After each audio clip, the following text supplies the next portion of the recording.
Tenemos que hablar de la fusión de Telecom y Telefónica. ¿Qué significa esto para el negocio de las telecomunicaciones? El 24 de febrero de 2025, Telecom Argentina anunció la compra del 100% de Telefónica Argentina por $1.245 millones. La misma empresa que ya tenía Flow y Personal ahora va a controlar todos los negocios de Movistar. Y en las últimas semanas se habló mucho de monopolio, de concentración. Pero el especialista en telecomunicaciones Enrique Carrier dijo que el gran punto de conflicto no va a estar ni en internet ni en televisión, sino en telefonía móvil. Así que hoy quiero que analicemos un poco la historia del negocio de los celulares en Argentina, porque no es la primera vez que Telecom y Telefónica juegan juntos, y aunque a veces te puedas confundir el nombre, son dos empresas distintas. Desde que se hizo la primera llamada celular en 1989 pasaron muchas cosas. Hubo fusiones, peleas, juicios. Acá les voy a contar quién es quién en el negocio, qué empresarios hacen plata con nuestros teléfonos. Y vamos a ver por qué la fusión de Movistar y Personal no es algo tan raro dentro de esta industria. Hola, mi nombre es Javier Ledesma y hoy quiero que hablemos del negocio de la telefonía móvil. ¡Vamos!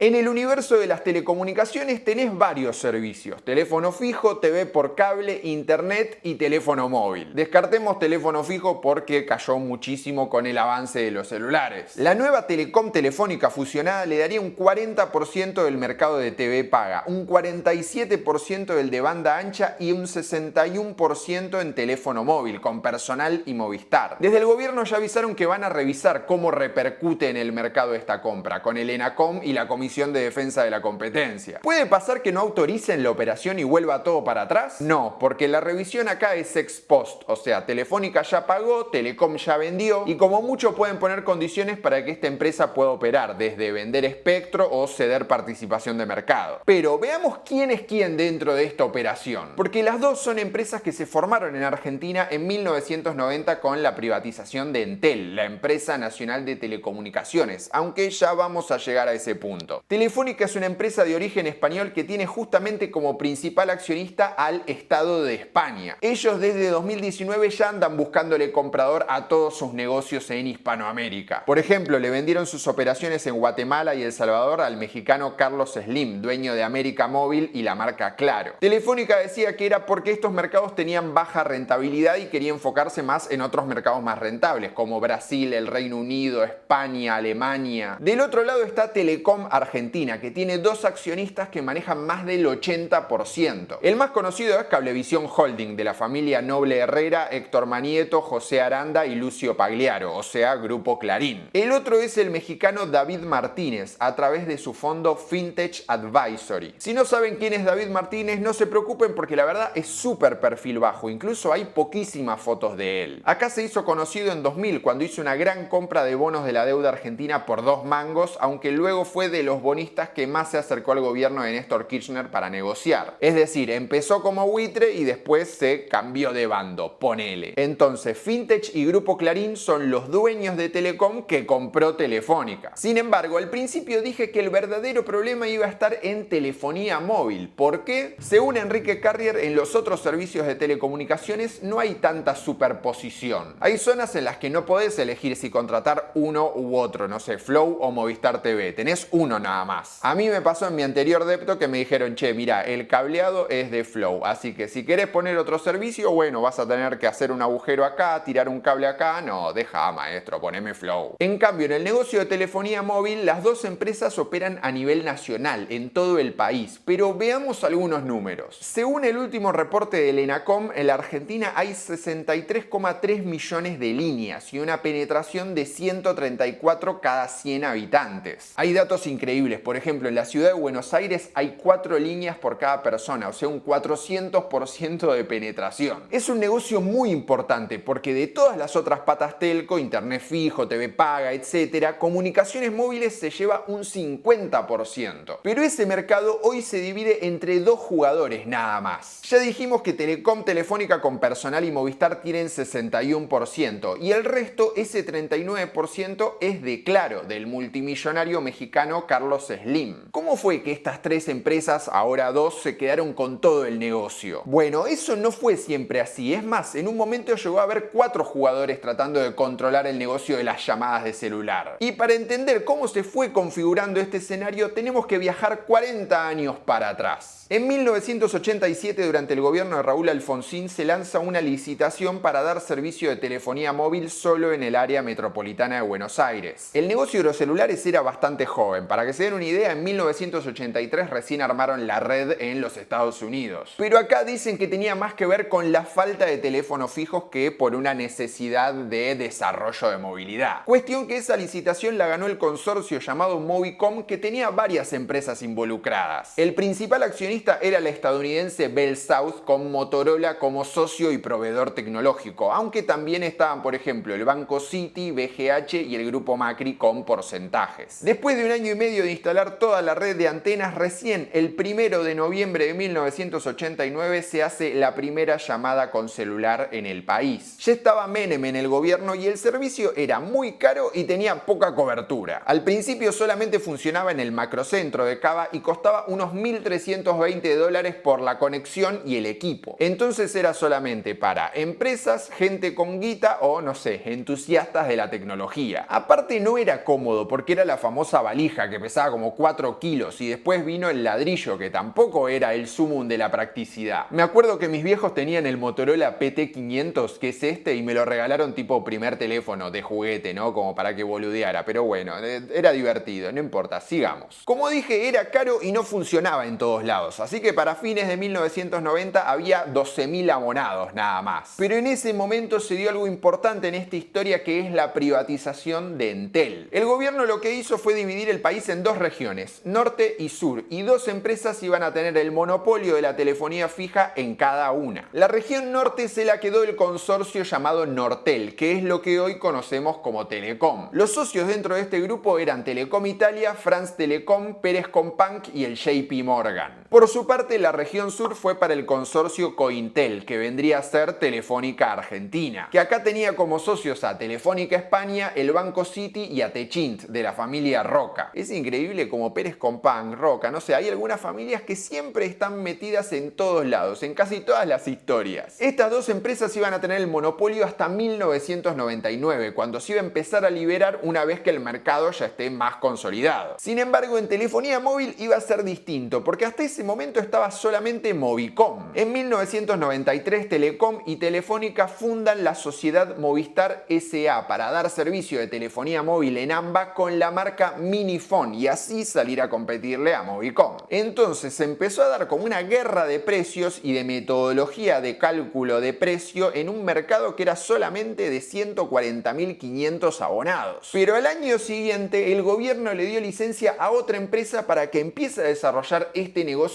en el interior. En 1994 en Córdoba nace la Compañía de Teléfonos del Interior, más conocida como CTI Móvil, que tenía algunos socios conocidos. El principal era el estadounidense GTE, que después pasó a llamarse Verizon cuando se fusionó con Bell Atlantic en el 99. Otro de los accionistas de CTI eran AT&T, el Deutsche Bank, Benito Rogio y Grupo Clarín, a través de la sociedad AGEA. Hasta ahí tenemos a Movicom y Minifone en el AMBA y a CTI en el interior. Pero si había negocio fuera de Buenos Aires, Telecom y Telefónica no se lo querían perder. Por eso en el 96 el gobierno los habilitó a dar ese servicio también a cada uno en su región. Telefónica en el sur con la marca Unifone y Telecom en el norte con Personal. Ese año se llegaron al 1.000.000 de líneas celulares en Argentina y el mercado de 2 jugadores compitiendo por zona se mantuvo hasta que finalmente llegó la desregulación. Esto implicaba que todos iban a poder dar servicio a nivel nacional. En el medio llegó Nextel con el tema de las radios en el 98, pero no lo voy a contar porque la verdad siempre se centró en el negocio corporativo y tampoco tenía mucho porcentaje de mercado. Cuestión que con la progresiva liberación a partir del 99 se dieron algunos cambios en estas empresas. Por ejemplo, Telefónica España tomó el control de su filial local y lo mismo hicieron Telecom Italia y France Telecom en Telecom Argentina, y dejó de existir Minifone para que cada una salga a competir en Buenos Aires con su propia marca. fija. Algo similar pasó con Movicom, que BellSouth compró el 100% del consorcio. Al no haber monopolio, el negocio de la telefonía móvil se volvió más interesante porque estaba en pleno crecimiento. Y esto empezó a llamar la atención de grandes empresarios que pusieron el ojo en el mercado local. Porque estas empresas habían invertido millones y millones de dólares en armar sus redes y era mucho más rentable comprar una compañía ya establecida que salir a crear algo de cero o alquilar una red. Y a partir de 2003 la penetración aumentó exponencialmente. Se pasaron de 8 millones de líneas a 14 millones en 2004 y 22 millones en 2005. De a poco entonces se empezó a conformar el mercado que conocemos hoy. En 2003 el millonario mexicano Carlos Slim se asoció con Techint y compraron CTI, aunque al año siguiente el magnate azteca se quedó con el 100%. Y para 2008 le cambió el nombre a Claro para unificarlo con todo su negocio en la región. Ese mismo 2003 el grupo Wertheim le compró su parte a France Telecom y pasó a ser dueño de Telecom Argentina con Telecom Italia como socio. ¿Cuántas veces iba a decir Telecom? Y en 2004 Telefónica se quedó con todo el negocio de BellSouth en América Latina por 5.800 millones de dólares. Esto implicaba la fusión de Unifón con Movicom, que pasó a ser Movistar desde 2005. En resumen, pasamos de 4 jugadores, Movicom, Unifón, Personal y CTI, a tener solamente 3, Movistar, Personal y Claro. Para 2007 la penetración ya era de más del 80% y eso permitió la llegada de la conexión 3G, porque antes las empresas no querían invertir tanta plata si no había suficiente mercado. Por su parte, el gobierno recaudaba licitando bloques de espectro, que es donde se transmiten las frecuencias para que vos puedas tener conexión. Igual había un tope de espectro que podía tener cada empresa. Por ejemplo, Telefónica tuvo que devolver una parte cuando se fusionó con Movicom. Y en el medio de todo esto se empezaba a cocinar la aparición de otro jugador fuerte que es Grupo Clarín. Y en este punto quiero hacer un breve paréntesis para hacer un pequeño raconto. Clarín ya había vendido su parte en CTI para meterse de lleno en el negocio de la TV. Ya tenía multicanal desde el 92, pero en 2004 se asoció con el mexicano David Martínez para quedarse con Cablevisión. Y una de las grandes polémicas de este sector fue la fusión Cablevisión con multicanal, que la habilitó Néstor Kirchner en 2007, pero ese es tema para otro video. Cuestión que ya todos sabemos la pelea que vino después entre el grupo de Héctor Manieto y el kirchnerismo. No voy a ahondar en esto para no irme por las ramas, pero en este versus se coló el negocio de la telefonía celular. En 2013 David Martínez le compró a Telecom Italia su 68% en Telecom por 960 millones de dólares. Sin embargo, el gobierno no aprobó la operación. ¿Por qué se la rechazaron? Bueno, hay dos versiones. La oficial es que no cumplía con los requisitos para tener esa empresa. Según el decreto de privatización de Entel de 1990, el dueño de la compañía tenía que tener experiencia en el sector de las telecomunicaciones. La otra versión es que los Kirchner decían que la operación era la ventana de Clarín para poder entrar en Telecom. Recién con la llegada de Macri al gobierno en 2015 y la derogación de la ley de medios se le abrió un poco el panorama al señor Martínez. En 2016 el ENACOM no solo aprobó la compra de Telecom por parte de Fintech, sino también la de Nextel por parte de Cablevisión. Al otro año el fondo del mexicano compró el 32% que tenía todavía el grupo Wertheim en Telecom y ahí se dio la operación final. El 30 de junio de 2017 se anunció la fusión de Telecom y Cablevisión, que tuvo su aprobación en junio de 2018. Esto le habilitaba a ser la primera en poder dar cuádruple play, que significa que una sola empresa puede ofrecer servicio de telefonía fija, telefonía móvil, TV paga e internet. Así es como llegamos al escenario de hoy del negocio de telefonía móvil en cuanto a dueños y marcas. Pero como suele pasar, cuando cambia el gobierno también cambian las reglas del juego. En agosto de 2020 con Alberto Fernández se declaró como servicios públicos esenciales a las telecomunicaciones. Con eso los precios pasaban a estar regulados por ENACOM y no podían aumentar el valor de los planes sin la autorización. Las empresas fueron a la justicia, pusieron medidas cautelares para suspender el decreto y en 2022 la Corte Suprema rechazó todos los recursos de queja de parte del Estado y del ENACOM. Con eso en carpeta en 2023 se licitaron los primeros bloques de espectro para poder dar conexión 5G acá en la Argentina, pero recaudaron mucho menos de los que esperaban. De los 1.050 millones de dólares de precio base, al final recaudaron solamente 875 millones de dólares. También salieron nuevos jugadores, aunque con una particularidad. Se trata de lo que se conoce como operadores móviles virtuales, UOMB, que son empresas que dan servicio pero alquilan utilizando la red de un tercero. Por ejemplo, uno fue IMOWI, de la Cámara de Cooperativas de Telecomunicaciones, que usa la red de Movistar y hoy está en 5 provincias. Y otro que tuvo luz verde para hacer OMB pero todavía no se lanzó es DirecTV, que desde 2021 pertenece al grupo Wertheim, los ex socios de Telecom. Ahora, en 2023, el gobierno de Milei derogó ese decreto del gobierno de Fernández y las empresas ya no necesitan autorización para aumentar los precios. Sin embargo, la oficina de la presidencia sacó un comunicado apenas informó la fusión Telecom y Telefónica, diciendo que iba a evaluar si la operación constituía un monopolio o no. Dato no menor, el Estado es accionista de Telecom con un 11% a través del Fondo de Garantía de Sustentabilidad del ANSES. El comunicado decía que esta operación dejaba casi un 70% del negocio de las telecomunicaciones en un solo grupo. Y ya vimos que en celulares se va a llevar un 61% del mercado. Quizás a nosotros nos llama la atención que solamente 2 empresas controlen un negocio tan relevante. Pero los especialistas dicen que esto no es solo de acá, sino que pasa en la mayoría de los mercados. La barrera de inversión en el sector es muy alta como para que surja un nuevo jugador. Y los que están ya vienen bastante consolidados, con un mercado que no tiene tanto para crecer. O sea, hay más celulares de personas, ¿cuántos más puede haber? Pero esto es tan así, o sea, ¿en el mundo realmente está tan concentrado? Bueno, veamos algunos datos para chequearlo antes de cerrar. En México domina Telcel, de Carlos Slim, con 59%, y Movistar tiene menos del 20%, pero posiblemente se vaya porque es una de las ventas que piensa Telefónica. Después en Brasil parece más parejo con Claro, TIM de Telecom Italia y Vivo de Telefónica España. Y en Colombia también domina Claro, aunque hace poco Movistar y Tigo anunciaron su fusión que les daría un 40% del negocio, o sea, 2 empresas con el 85%. Esto es lo que pasa en Latinoamérica, pero ¿qué onda en Europa? Por ejemplo, en España lidera Más Orange, seguida por Movistar y Vodafone, que en 2024 se vendió a un fondo británico. Y en el Reino Unido, a fines del año pasado, se aprobó la fusión de Vodafone con Three, que la transformó en líder por encima de British Telecom y Virgin O2. Entonces, ¿hay una concentración en el mundo? Sí, pero no es tan marcada como pasa acá en Argentina, porque vemos que en otros mercados hay hasta 3 o 4 jugadores. Así que bueno, habrá que esperar a ver qué dice el ENACOM y la Comisión de Defensa de la Competencia. ¿Podría aparecer un tercer jugador? Es difícil, pero qué sé yo, puede ser Telecentro, DirecTV, Starlink, no sé, hay un montón de posibilidades. En fin, habrá que esperar a ver qué dicen. Mientras tanto, este video llegó a su fin. Esto fue todo, espero que les haya gustado. Si así fue, como siempre les digo, déjenme un pulgarcito acá abajo. Si de alguna manera quieren colaborar con este canal, pueden mandarme un cafecito, va a estar mi usuario acá abajo en la caja de la descripción. No se olviden de suscribirse al canal, que eso me ayuda muchísimo, y también unirse al Club de las Misceláneas acá en el botón que dice unirse acá abajo. Y yo no tengo nada más para decirles, les voy a dejar por acá, como siempre, los videos relacionados y nosotros nos vemos la próxima.